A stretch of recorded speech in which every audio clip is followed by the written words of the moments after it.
Bro ஏற்கனவே வெறுக்கிறேன். ராட்லாம் hockey ஸ்டிக்லாம் சொல்லுங்க. ஆமாமா ஹாக்கி ஸ்டிக்கு ராடு என்னென்ன பேசியிருப்பான். ஆனா எனக்கு இதெல்லாம் பரவாயில்ல. கத்துக்கணும். தெரியாத ஒரு விஷயத்த தெரிஞ்ச மாதிரியே அவன் வந்து அப்படியே பேசுவான். எல்லா இடத்துலயும் அவன் அப்படியே பேசுவான். எல்லா அது யாரு ஒண்ணும் இல்ல, ஒரு வாட்ஸ்அப் வந்து அட்டன் பண்றான். வாட்ஸ்அப் நடத்தினவர் யாரு? எங்க சீமான் தான். இதுல சாம பவன் கல்யாண் ட்ரிபிள் லாங்குவேஜ் அந்த இதுல மும்மொழி கொள்கைக்கு சொல்றான். உங்களுக்கு தெலுங்குல இருந்து எடுக்கிற படம் உனக்கு வந்துட்டு ஹிந்தில டப்ல எல்லாம் பண்ணி விட்டுறீங்க, அப்புறம் ஏன் ஹிந்தி கத்துக்க மாட்டீங்கன்றான். பண்ணாதீங்கன்றான் ஹிந்தில. இதே பவன் கல்யாண் 5 வருஷம் முன்னாடி வந்து நாங்க வந்து அது வந்து பிஜேபி கிடையாது, அது ஹிந்திக்காரங்க பார்ட்டி. இப்ப ஹிந்திக்காரங்க அப்ப வந்து நம்ம ஸ்டாலின் ஐயாவை பிரைஸ் பண்ணி பேசிடுவோம். பட் தமிழ்நாட்டுல பாருங்க எவ்வளவு யூனிட்டியா இருந்தா அதை இது பண்றானுங்க, ஃபைட் பண்றானுங்க சொல்லிட்டு பேசியிருக்கோம். ஒரே ஒரு சிம்பிள் கேள்விதான். திருப்பதி லட்டுல ஏன் வந்து மாட்டு கொழுப்ப சேர்க்கிறேன்னு கேட்டா, இந்த தர்மத்தை இழிவுபடுத்தாதீங்கன்னு வந்து தற்கூரி மாதிரி பேசினான். யோ, நீ நிர்வாகத்துல இருக்கிற ஒரு திருப்பதி லட்டுல ஏன் மாட்டு கொழுப்ப போடுறான்னு கேட்ட. இருக்கிறதுலே தற்கொலைத்தனம் பண்ணது இருக்கிறதே பண்ண ஹைலைட் என்னன்னா, எத்தனை நாள்ரா கலர்? 7 நாளா 14 நாளா போய் வந்து கழுவிட்டு இருந்தானே. என்னது 11 நாள் திருப்பதியில போய் வந்து நான் ஏதோ இது பண்ண போறேன்னு சுத்தம் பண்ண போறானா? இரு அந்த காமெடி கேளு ஃபர்ஸ்ட்ங்க. நீ தப்பு நடந்தது உனக்கு ஏதோ உனக்கு சாகிங்க இதெல்லாம் தப்பு நடந்தது திருப்பதியில தானே, வாயில் நல்லா அசிங்கமா இருக்கு. இன்னொரு கோயில்ல போயிட்டு படிக்கட்டு கழுவுறான்டா. அது உண்மையில இன்னொரு கோயில சாமி திருப்பதி படிக்கட்டு கழுவுறான். திருப்பதி படிக்கட்டு கழுவுறான். ஒரு அம்மன் கோயில படிக்கட்டு போயிட்டு கழுவுறான். இவனெல்லாம் அவரு எல்லா சனாதனத்தையும் கழுவுறாருடா அவரு. ஏதாவது கேட்டு விட்டுறா சாமி. விட்றா, எதுவா இருந்தாலும் சாமி தானடா. இவங்க ஆந்திராவும் தான் மறுசீரமைப்பு டீலிமிட்டேஷன்ல பாதிக்கப்படுது. ஆனா இவன் எவ்வளவு ஒரு சங்கினா அதையும் முட்டு கொடுக்குறான். அவங்களோட சீட்டும் தான் ஏன் குறையுது. ஏற்கனவே சவுத் இந்தியா தான் ஆந்திராவுக்கு தான் இருக்கிறதுலே கம்மியான சீட்டு. தெலுங்கானா பிரிவுக்கு அப்புறம் வெறும் 25, அதுவும் குறைய போகுது உங்களோட ரெப்ரசன்டேஷன். அப்பயும் வந்து பிஜேபிக்கு முட்டு கொடுக்குறான் இவன். இல்லையே ப்ரோ, டீலிமிட்டேஷன்ல எங்களுக்கு வந்து 38 சீட் வருது. டீலிமிட்டேஷனே வந்து 38க்கு அப்படி கிடையாது. நீ ரேஷியோ ரேவந்த் ரெட்டி சொன்னது பார்த்தேன். நீ ரேஷியோ படி பார்க்காதீங்க, சீட்ஸா பாருங்கன்னு சொன்னோம். அது ஓகே தான். அலெக்ஸ் இல்ல ரேஷியோ வைஸ் தான் பார்க்கணும். ரேஷியோ தான் பார்க்கணும். அலெக்ஸ் இவன் டீலிமிட்டேஷன் ஆதரிச்சான் தெரியுமா? இவன் ஈஸ்வர் இருந்தா. ஆமா, நல்ல விஷயம் தான்.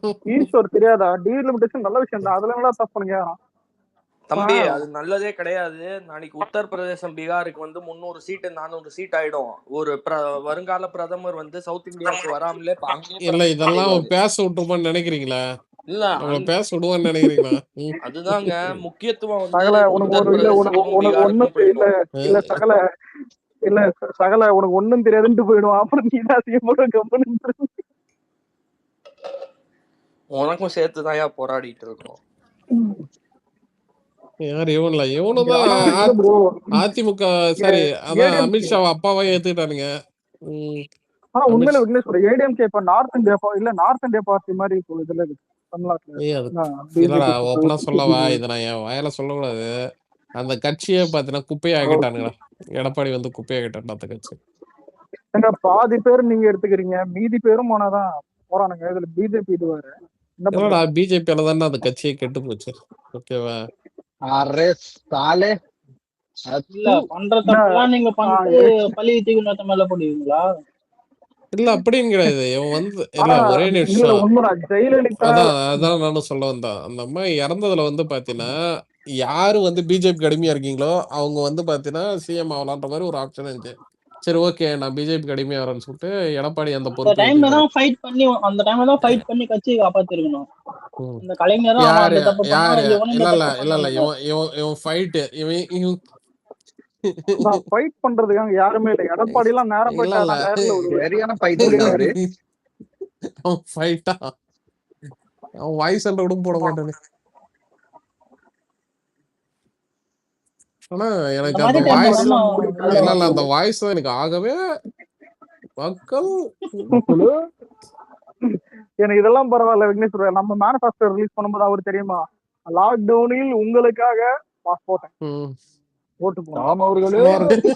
உங்களுக்கு கோவம் இருக்குன்னு என்னென்ன மியூட் பண்ணக்கூடாது ஆனா அலெக்ஸ் பாத்துக்கோங்க. இது பரவாயில்ல. ஆனா ஆனா ஆனா சாமி என்ன இருந்தாலும் அதான் நல்லா இருக்கு. ஒரு நடுராத்திரி இரவில் ஒரு இல்ல ரீட்வீட் இல்ல பண்ற அது என்னது அது பயங்கரமா சொல்லுவான்டா. இன்ஸ்டாகிராமில் இன்ஸ்டாகிராமில் ரீபோஸ்ட் பண்ணது யாரு பாது கத்துறது மாமா நான் தான் ஒழுக்கற்றை பற்றி நீங்க பேசலாமா உதயநிதி? அலெக்ஸ் காமிச்சாரா அலெக்ஸ் மாமா பவர் உண்மையா காமிச்சாரா? சொல்றேன். எடிட் மொரட்டு எடிட்டா. இது இன்ஸ்டாகிராம்ல வந்து எடப்பாடி பயங்கர ஃபேமஸ் ஸ்டாலினை விட. இந்த லவ் ஃபெயிலியருக்குலாம் அவர் தான் போட்டு வச்சிருப்பாங்க. என்ன தெரியுமா? ஏங்க அதெல்லாம் இல்ல இல்ல உன்னை ஏங்க அதெல்லாம் முடிஞ்சு பார்த்து போனதுங்க விடுங்க. நான் திரும்ப அவங்க எல்லாம் ஞாபகப்படுத்தாதீங்க எனக்கு. அப்படியே நாங்க மரியாதையோட தான் உங்களை நடத்தணும். நீங்க தான் எங்களுக்கு துரோகம் செஞ்சுட்டு போயிட்டீங்க. அது பாஸ் பண்ணி விட்டது நானு. இல்ல இல்ல இன்ஸ்டா பூக்கிங்க பூக்கி எவ்வளோ பழனிசாமி. அதான் பூக்கி பூக்கி பண்ணி துரோகிகள். பூக்கி பழனிசாமி சூப்பரா இருக்கானா? பூக்கி பழனிசாமி. உண்மையாலுமே இல்ல இல்ல இல்ல இல்ல ஒரே நிமிஷம். ஏய், அவரோட இடது கண் இல்ல இல்ல இடது கண்ணு ஆமாடா புருவத்துல தெரியாதா? இடது கண்ணு ஏய், புருவத்துல அந்த ரீல் ஷேர் பண்ணுடா. ஒரு சொல்றப்பே செம்மையா இருக்கடா கேக்குறதுக்கா. ஒரு பட்டர்ஃபிளை ரிப்பன் ஒண்ணு கட்டியிருப்பாங்க சிவப்பு கலர்ல. டேய், பூக்கி பழனிசாமி. நீ இப்ப பாக்கலையா அந்த ஃபர்ஸ்ட் அவர் வந்து அந்த தேர்தல் பிரச்சாரம் ஆரம்பிச்சோடனே வந்து மயிலாப்பூருக்கு போவாரு. அங்க ஒரு ஆமா. பூமித்தனம் பண்ணுவாரு பூக்கி பழனிசாமி. ஏய் தெலுங்காரன் கீழே எதனா இருந்தா அசிங்கமா கேட்க போறான். இல்ல இல்ல நான் இல்ல இல்ல நாங்க என்ன பூக்கா பழனிசாமி தானே பூக்கி பழனிசாமி. ஐயோ பூக்கா. எனக்கு புரியலப்பா எங்க போகுது. எனக்கு தெரியலப்பா. சரி, இல்ல எனக்கு இதுல தெலுங்கு தெரியாது. இன்னும் ஒரு நிமிஷம். இல்ல ப்ரோ, இல்ல ஒரு ஸ்கூல் பசங்க இதெல்லாம் வந்துட்டு மோடியை பார்க்கும்போது உங்க ஸ்கின் கேர் என்னன்னு ஒரு பொண்ணு கேட்கும். உடனே எனக்கு கூட காண வீடும் நினைக்கல மோடி வாழ்க்கை சரியான எடிட்டு போக்கி. மோடி வாய்ஸ்ல அந்த பாட்டு இருக்குதுல்ல மோடி குமார், இல்லடா ரொம்ப பிடிக்கும். மோடியை விட நான் நாரடி இல்லடா பாட்டு நீ எடுத்துக்கிறேன் 1000 bro. சொல்லு. லவ் சக்சஸ்க்குலாம் வேணா மோடி வரலாம். லவ் ஃபெயிலியருக்கு வந்து எடப்பாடி தாண்டா. ஏன்னு வையா எவ்வளோ தரம் கெஞ்சின்னு போவானா கெஞ்சின்னு போனீங்களே. நாங்களா போக சொல்றோம். நீங்க வாழ்க்கை தானே ராசின்னு தான்டா. அது பிளாக் அண்ட் ஒயிட்லாம் போட்டு வேற மாதிரிடா. அது நிறைய பசங்களுக்கு எனக்கு தெரிஞ்சு 2K கிட்ஸுக்கெல்லாம் பார்த்தீங்கன்னா டிப்ரெஷன் தான் போக்கியிருப்பாருன்னு நினைக்கிறேன். வேற மாதிரி பூக்கி பழனிசாமி. அன்பா பல எடப்பாடி வந்தா செத்து போயிடுவீங்க நீங்க. அது வச்சு நல்லா இருக்கும். நல்லா இருக்கிற டிப்ரெஷன் எல்லாம் போட்டு போயிட்டான். இல்ல இப்பதான் வந்து ஈஸ்வர் சொன்னா சிரிங்கடா சிரிங்க. அலெக்ஸ் உன்னதாண்டா சிரிக்குதாண்ணா. என்னதான் நீ அது மறக்க அது எதுக்குடா உன்னை மட்டும் ஸ்பெஷலா சொன்னா? சரிடா மாட்டுப்பலா நல்லா சரின்னு வந்து நாம் யூடியூப்ல தான் நீ சிரிடா எங்க வருது நம்ம லிஸ்ட்லயே இல்ல திரும்ப எடப்பாடி வரான் வானா அடி வாங்கி குடுத்துட்டு போறான் பாவம். இல்ல அவரும் என்டர்டெயின்மெண்டாவே யூஸ் பண்றான். சரி அலெக்ஸ் இன்னொன்னு நேத்து இல்லடா தளபதி கூட பிரக்யானந்த வந்து செஸ் விளையாட்டு இந்த ஸ்டாலின் கூட மட்டும் தான் கவர் பண்ண. ஒரு வேலைக்கு எடப்பாடி ஆட்சியில வந்து இந்த மாதிரி போயிருந்தானே எடப்பாடி அப்படி செஸ் விளையாடுறதுக்கு என்னப்பா இது? எடப்பாடி செஸ் தெரியுமா? சொல்றேன் ஒரு பொதுவா சொல்றேன். எடப்பாடி கிட்ட அந்த மாதிரி போறாரு இல்லைங்க. இது என்ன வெள்ளைய கருப்புமா இருக்கு அப்படின்னு பாக்குறேன். இதெல்லாம் கட்ட கட்டமா இருக்கு. இல்ல கிங் எடுத்து ஃபர்ஸ்ட் எடுத்து முன்னாடி வச்சிருவா அப்படி அவரு. கிங் 4 ஸ்டெப் குதிரை மாதிரி சைக்கிள். ஆமா என்ன பெருசா இருக்கு முன்னாடி வை. என்ன சிப்பாய் இது இந்த சிப்பாய் பவரா இருக்கும். சொல்லுங்க. இல்ல கருப்பு வெள்ளை இருக்கு. சோப்பு கலர் போடுங்க எங்க கட்சி போடுன்னு கேப்பாப்ல. அலெக்ஸ் இது நான் இப்ப சிலவு போட்டிருக்கேன்னு ராஜா அத நினைச்சேன் ப்ரோ, சத்தியமா நினைச்சது. சொன்னாலும் சொல்லுவோம். அது இல்ல இன்னொன்னு சொல்லுவாரு, இல்லம்மா ராஜா தானமா முன்னாடி ஆடணும், அதுன்னு குட்டி குட்டி சிப்பாய் எல்லாம் முன்னாடி வருது, நான் தான் முன்னாடி போய் ஆடுவேன்னு. சொன்னாலுமே நான் எனக்கு இன்னைக்கு வரைக்கும் இல்லடா நானு எடப்பாடியை வந்து போன வார வரைக்கும் கூட பாத்தீங்கன்னா ஐயான்னு தான் சொல்லிட்டு இருந்தேன். ஓகேவா எது எப்படியோ பாத்தீங்கன்னா ஒரு மரியாதை வயசுக்குன்னு மரியாதை கொடுத்தாங்க. இல்ல இல்ல நான் என்னோட பர்சனல் இதுக்கு ஓகேவா நான் வந்து எடப்பாடி என்ன பேசிட்டு இருந்தேன். ஆனா இல்ல பேச விடாது. இப்போ வரண்டா போடாமலே மியூட் போடாமலே என்ன பேசடா போட்டு. என்ன மேட்டர்னா இந்த ஒரு சில ஸ்பேஸ் எல்லாம் கேட்டேன். ஓகேவா? இந்த அதிமுககாரனுங்க ஒரு கரண்ட் சிஎம் கூட தளபதி வந்து ரொம்ப ஒரு மாதிரி பேசுறானுங்க. ஓகேவா? தற்கூறிங்க. அதனால தான் பாத்தீங்கன்னா எனக்கு வந்து எடப்பாடிக்கெல்லாம் ஒரு மரியாதை கொடுத்து நான் பேச இல்லையா? அப்படி எங்க வேல்முருகன் மாம்ஸ் அந்த மாதிரி அவரு ஸ்பேஸ் சொல்ல மத்த வேற ஒரு சில பேர் அவரு ஆனா கொஞ்சம் ஒரு நாள் மொத்தமே அவ்வளவுதான் மாசமா வன்மத்துல சுத்தினா பேச்சு அவ்வளவுதானே இருக்குது. நான் தாண்டி பார்த்தேன் நான். அவரு ஒரு மாசமா கொஞ்சம் தாண்டி பாத்தீங்க இல்ல அப்படி இருந்து எங்க பூக்கி வேல்முருகன் மாம்ஸே நேற்று போய் எம்ஜிஆரோட ஆரா வீடியோ போட்டு ட்ரிகர் பண்ணி விட்டா ஒருத்தவ. எனக்கு பழைய ஸ்டாலின் வீடியோ ரொம்ப பிடிக்கும் ப்ரோ. கொலை கற்பழிப்பு பாலியல் பலாத்காரம் இதெல்லாம் அதிகமா நடந்தது இந்த ஆச்சுன்னா கலந்துடைய ஆட்சியில் தான். பாலியல் பலாத்காரம், சங்கிலி பருப்பு, தாலி அறுப்பு இது எங்கெல்லாம் அதிகமா நடந்துச்சுன்னு கேட்டீங்கன்னா கலந்துடைய ஆட்சியில் தான். நம்ம வீடியோ உண்மையை ஒத்துக்கிறா கூட ஒரு மேக்ஸ் இன்னொன்னு ப்ரோ. ஒரு ஏன் இப்ப நம்ம மெஜாரிட்டி இல்லைன்னு கலாய்க்கிறது கூட அதுவும் தப்பா தான் சொன்னாரு விக்னேஸ்வரன். ஞாபகம் இருக்கு 108 பிளஸ் 2 பிளஸ் மொத்தம் எவ்வளோ இல்ல. இது எப்படி இதுன்னா நம்மள கலாய்க்கிறதுக்கு இவனை மேடை விட்டா இவன் நம்மள கலாய்கிறான். 86 பிளஸ் 6 எவ்வளோ? 96 அதான் சொன்னேன்.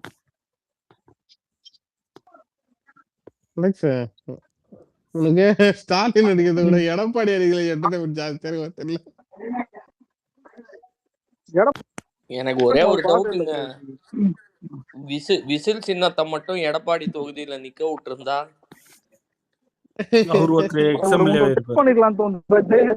ரெண்டு எக்ஸ்எம்எல்ஏ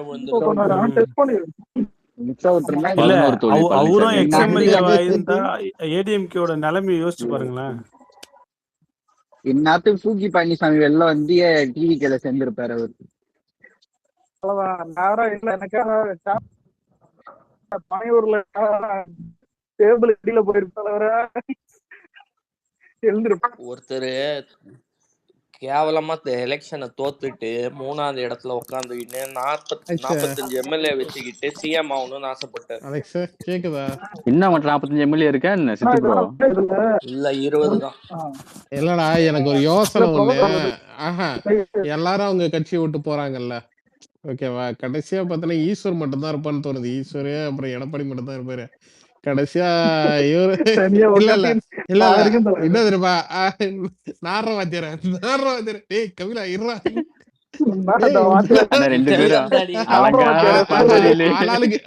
ஆளாளுக்கு பல்ல முடிச்சு பாக்குறீங்களா?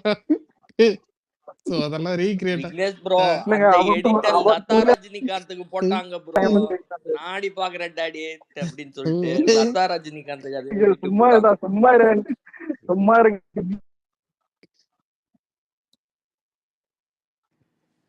ஆனா ப்ரொஃபசர் ப்ரோ உண்மையை சொல்லி இந்த லதா கட்சி தான் சேர்ந்துருவே.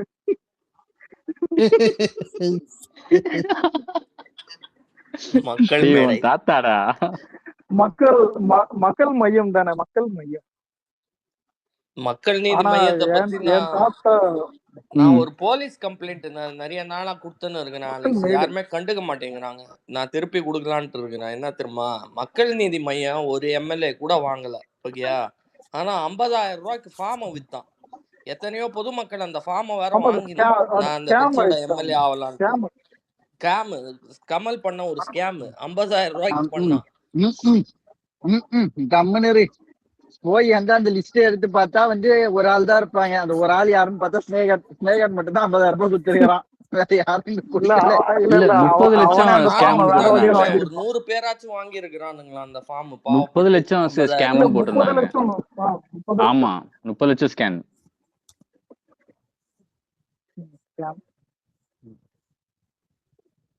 ஆனா பரவாயில்ல. ஆண்டவரை நம்பி 100 பேர் வாங்கி இருக்கிறாங்களா? ரீஃபண்ட் இன்னி வரைக்கும் கொடுக்கலாம். எடப்பாடி கொண்டு வந்து உங்ககிட்ட சவால் விடுவாங்க. உன்னை நாடிச்சு காலி பண்றேன். இல்ல நான் டீசெண்டா தான் சொல்றேன். நான் கிளிக்கிறேன்டா. நான் ஒரு கட்சி ஆனா இல்ல ஆரம்பிச்சு இல்ல நான் ஃபார்ம் குத்த போறேன் எல்லாருக்கும். எனக்கு என்ன தெரியுமா போற இல்லைங்க போக்குல நீங்க இல்ல மாவட்ட எல்லாரும் செயலாளர் ஆயிடுவாங்க இல்ல இல்ல ஈஸ்வரு. மலை மாதிரி கேட்க அலெக்சி அடிக்கிறேன் நான் எடப்பாடி ஜோக் கட்டுறியா இல்ல இதுல டான்ஸுக்கு ரோஸ் யார் தெரியுமா? ஷாமே ஏங்க டாடி கலரு கலரு கலர் வேற.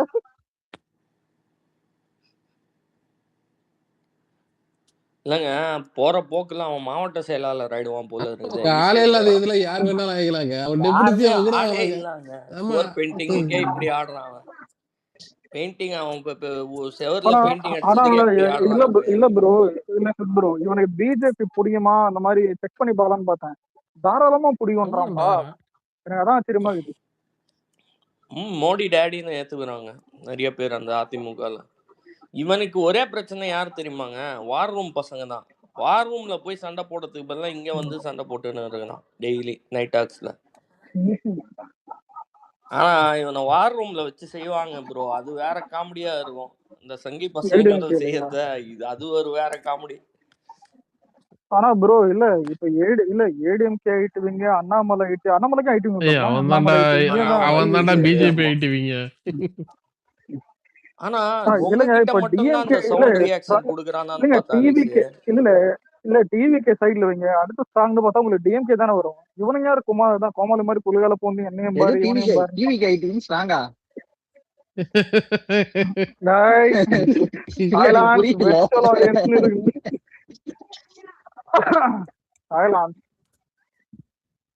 அதுக்காக டிஎம்கே கூட கம்பேர் பண்றது. அதான் அடுத்து இதுதான் வரும். அத வந்து எல்லாரும் வாபஸ் வாங்கிக்குவாங்க. அப்புறம் உண்மைன்னு நினைச்சிருவாங்க எல்லாரும். அலெக்ஸ் காமெடிடா. என்ன தெரியுமா, எலெக்ஷன் முன்னாடி நம்மள தனித்து விடப்பட்ட கட்சின்னு சொல்லிட்டு இருந்தாங்க தெரியுமா? இப்ப யார் தனித்து நிக்கிறா? உண்மைதான். ஆனா நம்ம கூட யாரும் அலைன்ஸ் வைக்க வரல, இல்ல நம்மளும் இது பண்ணலன்னு சொல்லிட்டு அவ்வளவு இலகாரமா பேசுறாங்க. ஒரே ஒரு இல்லாம பாலிடிக்ஸ் பத்தி அலெக்ஸ், இன்னைக்கு வந்து நம்ம சிஎம் போயிட்டு மோடியை மீட் பண்ணிட்டு வந்திருக்காருல, ஒரே ஒரு சின்ன இதுவே வந்து 5 நீத்தி ஆயோக் மீட்டிங்ல 4 மீட்டிங்க்கு முக ஸ்டாலின் போகவே இல்லை. ஒரு தடவை போனப்போ கூட எதுக்காகனா அப்பதான் வந்து டாஸ்மாக் மேல எல்லாம் இடி ரெய்டு பண்ணியிருந்தாங்க. சித் ப்ரோ அத பாய்காட்னு சொல்லுங்க ப்ரோ. பாய்காட் பண்றாங்க அவங்க. பாய்காட் ஒரு தடவை போனப்ப ஆனா பிரின்சிபால் கிட்ட மன்னிப்பு கேக்குற மாதிரி நின்னாரு மோடி கிட்ட. ஆனா ப்ரோ அந்த இல்ல அந்த மாதிரி பண்ணா ஏதாவது திட்ட மாட்டாங்க. இல்ல ஒவ்வொரு தடவையும் ஒரு எக்ஸ்கியூஸ் கொடுத்தாரு. கோவிட் ஒரு எக்ஸ்கியூஸ், இன்னொரு தடவை வந்து வெளிநாட்டுக்கு போயிருந்தாராம் முதலீடு ஈட்டிட்டு வரதுக்கு. ஆனா இன்னைக்கு வந்து சிஎம் வந்து திருப்பி போயிட்டு அவர்கிட்ட நீட்டை பத்தி, நீட்டோட முறைகேடுகள் மேல இருக்கிற சில இது கன்சர்ன்ஸ், அதுக்கப்புறம் சர்வ சிக்ஷாவோட ஃபண்டு, கோயம்புத்தூருக்கு வந்து எய்ம்ஸ் வேணுங்கிறது, பொதுப்பணி இதுக்கு வந்து இன்ஃப்ராஸ்ட்ரக்சர் ப்ராஜெக்ட்ஸ் வேணும்னு சொல்லிட்டு இந்த மேஜரா இந்த 5 கோரிக்கைகளை பிஎம் முன்னால வச்சுட்டு வந்திருக்காரு. இதுக்கே ஒரு தனி தைரியம் வேணும். ஓகே, நீத்தி ஆயோக் சித்துல அதுல ஒரு சின்ன ஒரு கரெக்ஷன். அதே மாதிரி அந்த மும்மொழி கொள்கை வேன் இல்லாம எனக்கு சிக்ஷா பேமெண்ட் வேணும்னு கேட்டார். அந்த சர்வ சிக்ஷா ஃபண்ட், ஆமா கண்டிஷன் இல்லாம அந்த ஃபண்ட்ஸை நீங்க ரிலீஸ் பண்ணணும். அது வந்து ஹிந்தி மொழியை மட்டும்தான் கத்துக்கணும் அப்படிங்கறத வந்து நீங்க வலியுறுத்த கூடாது, திணிக்க கூடாது அப்படின்னு மூஞ்சிக்கு நேரா பேசிட்டு வந்தாருங்க. ஏங்க நீத்தி ஆயோக் மீட்டிங்ல நீங்க உண்மையான மனஸ்தனா இருந்திருந்தீங்கன்னா, வீரனா இருந்தீங்கன்னா இதெல்லாம் பேசிட்டு வந்திருப்பீங்க. இல்லட்டனா நான் வெளிநடப்பு செய்யறேன், என் மாநில உரிமைகள் புறக்கணிக்கப்படுகின்றது அப்படின்னு சொல்லிட்டு நீங்க வெளியேறி வந்திருக்கலாம். ரெண்டுமே செய்யாம 5ல் 4 மீட்டிங்கை ஸ்கிப் பண்ணிட்டு ஒரே ஒரு மீட்டிங் கூட உங்க மேல இடி ரெய்டு வந்ததுனால போனீங்க. இப்போ 1 மாசத்துலயே வித்தியாசம் உணர்வீங்கன்னு நினைக்கிறேன். சித்து அப்படி இல்ல சித்து, நீ சொன்னது என் தலைமை எப்படி தெரியுமா, போய் இருக்கிற விஷயத்த சொல்லிட்டு வந்துட்டா பரவாயில்ல. இவனுங்க வந்து இங்கிருந்து லெட்டர் போட்டு ஓடியாந்துருவானுங்க. பாராளுமன்றத்துல நாங்க நீட்டு கொண்டு வந்தது இவங்க கூட்டணி கட்சியான காங்கிரஸ் தான். ஆனா அப்ப நமக்கு இப்ப கூட இருக்காங்க, அப்ப கொண்டு வந்தது காங்கிரஸ். ஆனா இவங்க வந்து பாராளுமன்றத்துல விவாதிச்சிட்டோன்னு வந்துட்டாங்க. அதுக்கப்புறம் வந்து கனிமொழியை அசிங்கப்படுத்தினாங்கன்னு வந்து 40 எம்பிகள் நீங்க போயிட்டு கோஷம் எழுப்புறீங்க. அதுக்கப்புறம் உறுதிமொழி பாராளுமன்றத்துல ஏற்கும்போது வாழ்க உதயநிதின்னு சொல்லிட்டு நீங்க உறுதிமொழியே ஏற்கிறீங்க. ஆனா மாநில உரிமைகளுக்கு இந்த மாதிரி நீங்க போயிட்டு டெல்லியில குரல் கொடுத்தது உண்டா? ஏன் சிபிஐ மீட்டிங்கே போயிட்டு வந்தாரு நம்ம ஆளு. சிபிஐ மீட்டிங் முடிச்சுட்டு வந்தப்போவே வந்து நம்ம வாங்க கேம்பெயினை தொடங்கலாமான்னு அந்த சிபிஐ ஆஃபீஸுக்கு வெளியிலேயே வண்டி விட்டு இறங்கினார். டெல்லியில இருக்கிற கூட்டம் அங்க வந்துருச்சு. அங்க இருக்கிற தமிழர்கள் டெல்லியில இருக்கிற கூட்டம்லாம் அலமோதிக்கிட்டு வராங்க இவரை பார்க்கறதுக்கு. இவங்களுக்கெல்லாம் நான் இவரோட வாரத்தையே பாக்குறேங்க. சின்ன ஒரு ஹைலைட்டா பாரதி ராஜாவோட இழப்புலேருந்து பிரக்னானந்தாவை சந்திக்கிறதுலேருந்து டெல்லி போர்லேருந்து சிங்கப்படையை லான்ச் பண்ணுறதுலேருந்து மனுஷன் சுற்றி சுற்றி சுற்றி ஒரு சிஎம்மாவும் வேலை செய்கிறாரு, ஒரு தனி மனிதனாகவும் இயங்குறாரு. 27 மணி நேரம் இருக்கா அவரோட ஒரு நாள்லன்னு நான் பார்க்குறேன். வீட்டை விட்டு வெளியில உழைக்கிறது இல்லை. இதோ உழைப்ப வந்து நீ வந்து கண்காணியா, நீ வந்து அந்த அளவுக்கு வந்து அறிக்கை கூட விட்டுருக்க மாட்டேன். பம்பரம் மாதிரி சுற்றி சுற்றி சுற்றி எல்லா இடத்துலையும் தெரியுறாருங்க. எங்கேயுமே ஒரு நியூஸ் சைக்கிள்ல is everywhere all were everywhere at ஒன்ஸ்ங்கிற மாதிரி. சித்து தளபதி மட்டும் இல்ல, எல்லாருமே அவங்கவுங்க டைமுக்கு ஷெட்யூல் பண்ணி அவங்கவுங்க எல்லாருமே தளபதி வந்து ஒரு 200% உழைக்கிறாருன்னா தளபதியோட இருந்த எல்லாருமே அமைச்சர்களும் சரி எம்எல்ஏ எல்லாருமே அவங்கவுங்க டிஸ்ட்ரிக்ட் அவங்க கான்ஸ்டியூஷன் அவங்க எங்கெங்க ப்ராப்ளம் இருக்கோ அந்த இடத்துல போய் நிக்கிறாங்க. தளபதி வந்து முன்னெடுப்பா நின்னாருன்னா இவங்களும் அதுக்கேற்ற மாதிரி நிக்கிறாங்க. அதாவது தலைவன் எவ்வழியே கூட இருக்கணும் அவ்வழியே தான். ஸோ அதுல வந்து இவர் மட்டும்தான் ஒர்க் பண்றாருன்னு கிடையாதுல்ல, எல்லாருமே. ஆனா எனக்கு என்ன தெரியுமா, யாரோ இப்ப ஆரம்பிச்சாங்களே தனித்து விடப்பட்ட கட்சியினர், எப்பா நீங்க ஸ்டார்டிங்ல நீங்க பேசினதெல்லாம் வேற, இன்னைக்கு யாரெல்லாம் அதான் கர்மா இஸ் பூமராங்கன்னுவாங்கல்ல, ஒரு பகல் செய்யும் பிற்பகல் விளையும். நீங்க என்னெல்லாம் பேசி அது உனக்கே திருப்பி வந்துடுச்சு. இப்போ ஒழுங்கா இப்போ இனிமேல் வந்து சிஎம்னா யாரு, எப்படி வேலை செய்வாங்க, எப்படி நடந்துக்கணும், இப்போ ஒன்றிய அரசு கிட்ட எப்படி பேசி எப்படி நம்ம வந்து இன்ஃபார்ம் பண்ணணும், அவங்க கிட்ட எதை நம்ம வேணும்னு சொல்லணும் வேணான்னு சொல்லணும், எதை வந்து நமக்கு முடிவுன்னு சொல்லணும், இதெல்லாம் பேசணும். நேரா போயிட்டு அவன் எனக்கு தமிழ்ல பேசலன்ட்டு வந்துடுறது, கேட்டா வந்து அவங்க வந்து என்னை வந்து சீட்டு கொடுக்கலன்னு வந்துடுறது, கேட்டா சீட்டை மாத்தலன்னு சொல்லிட்டு வந்துடுறது, அப்புறம் கேட்டா வந்து ஹிந்தி திணிக்கிறாங்கன்னு சொல்லிட்டு வந்துடுறது. ஏண்டா நீங்க எங்களை அவங்கள காமிச்சு காமிச்சு இத்தனை வருஷமா 2 பேரும் 75 வருஷமா எங்களை ஏமாத்தினது தாண்டா மிச்சம். நாங்க போய் கேட்டுட்டு வந்துட்டோம். ஏதாவது ஒரு மீட்டிங் இதை எனக்கு தெரிஞ்சு இந்த லாஸ்ட் 10 இயர்ஸ் வச்சு, அதுக்கு மேலாம் நமக்கு தேவையில்லை. இந்த 10 இயர்ஸ்ல எந்தெந்த மீட்டிங்லாம் அட்டென்ட் பண்ணீங்க, யார் யார் என்னென்ன பேசுனீங்கன்னு நீங்க சொல்லுங்கடா. ஒன்னா வெளில வந்து நின்னுறீங்க, கேட்டா வந்து இப்படி சொல்லிட்டாங்க அப்படி சொல்லிட்டாங்கன்ட்டு. இவங்களுக்கு களத்துல போய் நம்ம அமைச்சர்களே வந்து வேலை செய்யறது எனக்கு ரிஃப்ரெஷிங்கா இருக்குங்க பாக்குறதுக்கு. அதாவது நிறைய இடத்துல இவங்களோட அமைச்சர்கள்லாம் வந்து ஆணவத்துல தான் ஆடினாங்க. காரை விட்டே இறங்கல ஒரு மனுவை கூட வாங்குறதுக்கோ, இல்லை களத்துல வந்து போனது எல்லாமே அவங்களோட பாராட்டு விழா, ஒரு சாதிய ஃபங்க்ஷன், இப்படிதான். ஒரு களப்பணிகளுக்கு ஆட்சியில இருக்கும்போதே எத்தனை முறை வந்து சென்றாங்க, பார்த்தாங்க, கண்காணிச்சாங்கன்னு தெரியல. இப்போ அறநிலைத்துறை அமைச்சர்லாம் வந்து பொதுமக்கள்ல ஒருத்தரா நின்றுக்கிட்டு 4 மணி நேரம் 3 மணி நேரம் இந்த விஐபி தரிசனம்லாம் இருக்கக்கூடாது. அது வந்து அந்த ப்ராக்டிஸே தப்பு. அப்புறம் வந்து நீங்கள் அந்த வீடியோ எடிட் பண்ணி, அந்த வீடியோ எடிட் இல்லை, வீடியோவில் செலக்டிவாக ஒன்று கிளிப் பண்ணி அந்த டிரான்ஸ்போர்ட் அமைச்சர் வந்து நான் சாப்பிடலை அப்படிங்கிறத மட்டும் நீங்கள் காட்டுறீங்க. அவர் எதுக்காக அங்கே போனார் அந்த பஸ் ஸ்டாண்டுக்குள்ள?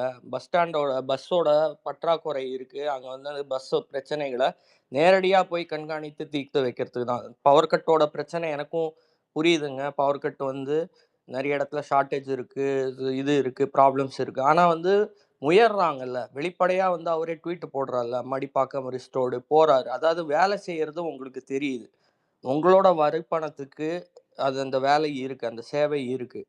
அதை வந்து நேரடியாகவும் சரி மறைமுகமாகவும் சரி சீக்கிரமாக செஞ்சிடுறாங்க. வந்து ஒரு சோழிங்கநல்லூர்லாம் ஒரு பைப் பஸ்ட் ஆச்சு, உடனே ஒரு 2 மணி நேரத்தில் 1 மணி நேரத்தில் ஈசிஆர் சரவணன் வந்து அவங்களோட இதை அமைச்சு. அதுதாங்க தேவை. இப்போ பிரச்சனையோ இன்சிடென்ட்ஸோ இஷ்யூஸோ மனித இயல்பு நடக்க தான் செய்யும், ஆனா அதுக்கு ஸ்விஃப்ட் ரெஸ்பான்ஸ் தேவை, அவ்வளவுதான். சித்து இன்னொன்னு என்ன தெரியுமா, இப்போ வந்து இந்த பவர் கன்சப்ஷன் பர்சன்டேஜ் வந்து இன்னைக்கு இருக்கிற அந்த கால சூழ்நிலை மாற்றத்துக்கு இந்த வந்து ஒரு சம்மர் அக்கேஷன்ல உனக்கு வந்து அந்த கரண்ட் சப்ளை வந்து கொஞ்சம் ப்ராப்ளம் இருக்கு. இப்போ ஒன்றும் இல்லை, இப்போ என்டையர் தமிழ்நாட்டில் ஒரு 100 இடத்துல ப்ராப்ளம் வருதுன்னா அந்த 100 இடத்துல இருக்கிற ப்ராப்ளம் எல்லாமே பவர் ஃபிளக்சுவேஷன் ப்ராப்ளம் பேசிக்கா இருக்கும். ஆனா இது எல்லாத்தையுமே எடுத்துட்டு வந்து இந்த ஆட்சியால தான் இது நடக்குதுன்னு சொல்லி அப்பட்டமா போடுறதும், ஒரு 5 நிமிஷம் பவர் கட் பண்ணா இவனுங்க எல்லாம் வந்து வெளில நிக்கிறதும், ஒரு அரை மணி நேரம் கூட இப்ப இதுக்கு முன்னாடி எல்லாம் நீ 8 மணி நேரம் மூடின்னு எல்லாருமே நம்ம அமைதியா தானே இருந்தோம். இப்போ ஒரு அடுத்த செகண்ட் வருஷம் ஆதா இந்த போய் நீங்க எல்லாமே பிளேம் பிரச்சனைகள் பண்றீங்களா? இருக்காது. கிங் இப்ப பிளேம் பண்றீங்களா? போய் இப்ப போய் அங்க போய் நான் என்ன சொல்றேன், நீ கரண்ட் கட் ஆயிடுச்சு, நீ போய் ஏபி ஆபீஸ்ல போய் நின்று சண்டை போடுறதுனால அவன் வெளியில வந்து வேலை செஞ்சா தானே வேலை நடக்கும். நீ அவன் வாசல போய் நின்று கத்திட்டு இருந்தா அவன் உனக்கு பதில் சொல்லணும்னா வேலை செய்வானா போய்?